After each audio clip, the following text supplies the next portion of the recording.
Welcome back to these series of lectures on Western civilization.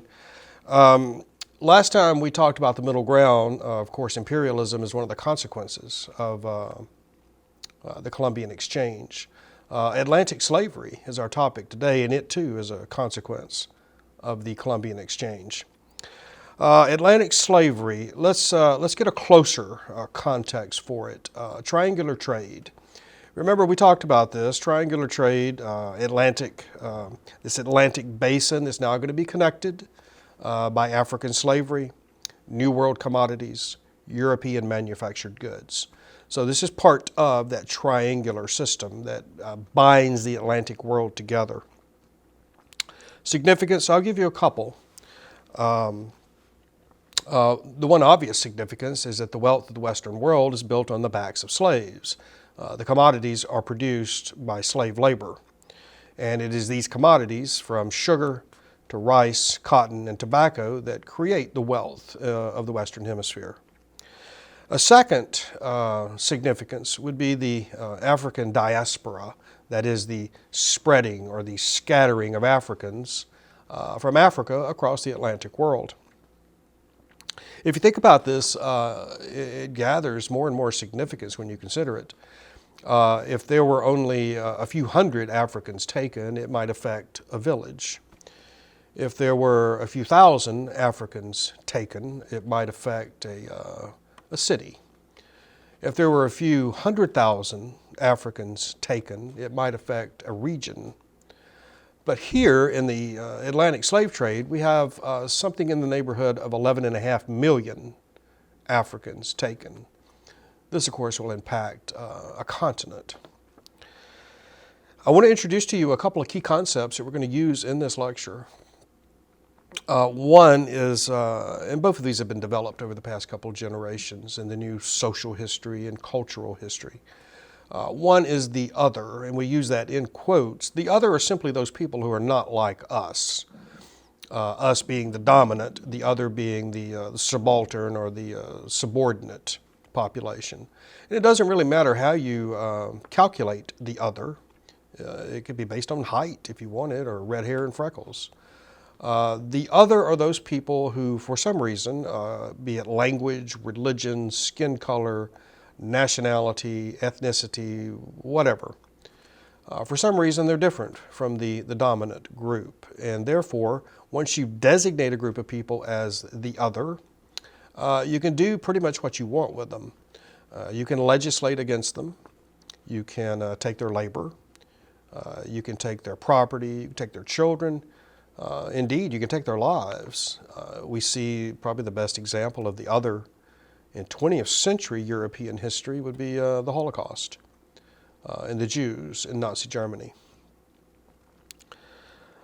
We bring it up here because the Africans brought to the New World for labor are rapidly reduced from human beings to simply labor commodities. They are the historical other. Another concept that I want you to be aware of is the idea of agency. We define this simply as the will and the capacity to act. We've been telling this story of Atlantic slavery now for some time, and traditionally we have told it from the white slave master's point of view. After all, it is the slavers who keep the records, have receipts and notebooks and diaries and letters and so on and so forth. So we've traditionally told this story from the white point of view. Over the past few generations, however, historians have discovered that we can tell this story indeed from the African point of view, from the slave's point of view, and from the point of view of the African chieftains who control the slave trade. So what this does, it tends to complicate the story. Europeans are partaking of a slave system that's already in existence.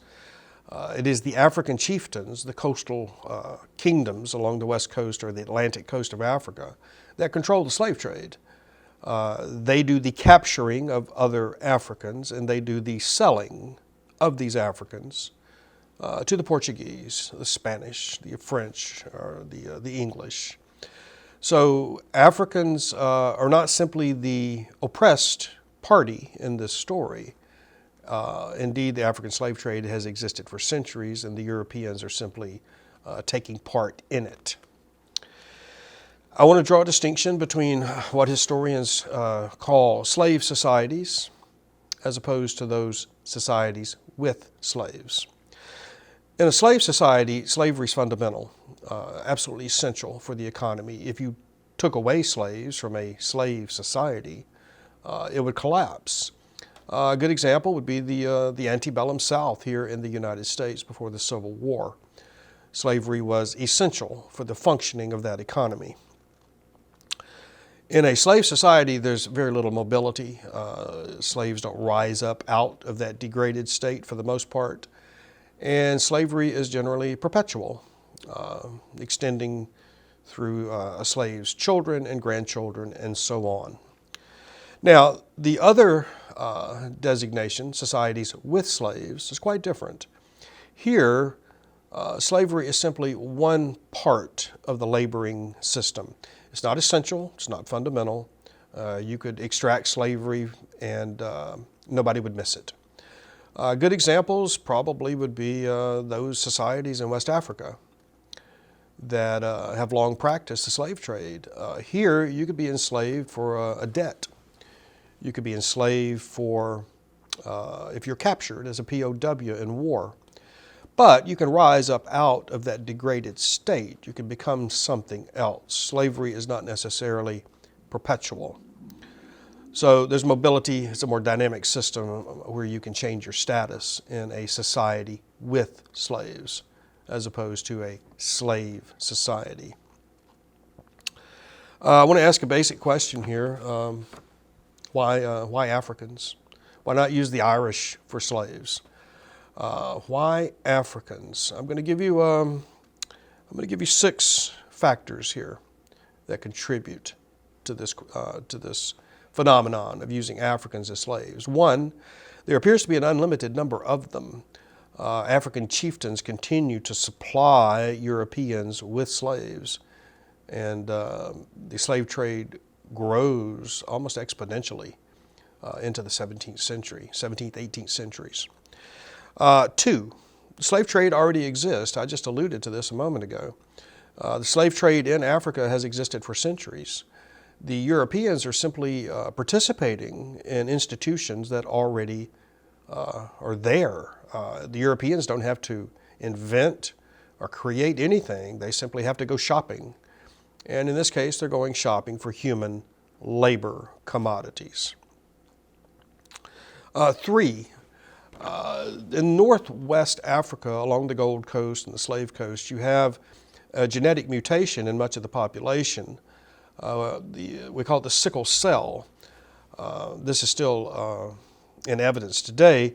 What the sickle cell does and what makes it attractive for slavers is that it combats malaria. Now, malaria being a deadly disease, the sickle cell helps these Africans combat this disease, which makes them a better investment for the slavers.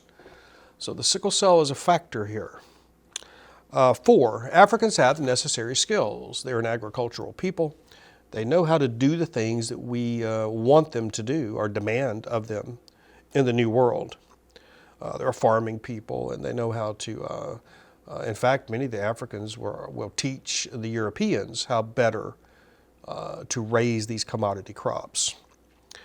5, the European thinking here is that the Africans there in West Africa, say from the Congo up to the Gold Coast, they live in a tropical climate. Now, the place that we're taking them in the New World, in the Caribbean and South America, is also a tropical climate. If you follow the latitude lines from West Africa around to the Western Hemisphere, you can see this. So the supposition is that the Africans thrive in a tropical climate in Africa, therefore they will thrive in a tropical climate in the Western Hemisphere. It is also believed that I mentioned Irish earlier, why don't we use the Irish as slaves? Well, there's the general belief that if you take pasty, freckled Irishmen down to the tropics, they will wilt and die. They will not be able to survive in that climate. So this Similar latitude is a contributing factor for Africans as slaves. And then finally, and perhaps most importantly, Africans are black. It's color-coded. Even a fool can see the difference. White equals free, black equals slave. If you think about this, if we use the Irish as slaves, they could conceivably dress up and look like us and pretend to be free people, could they not?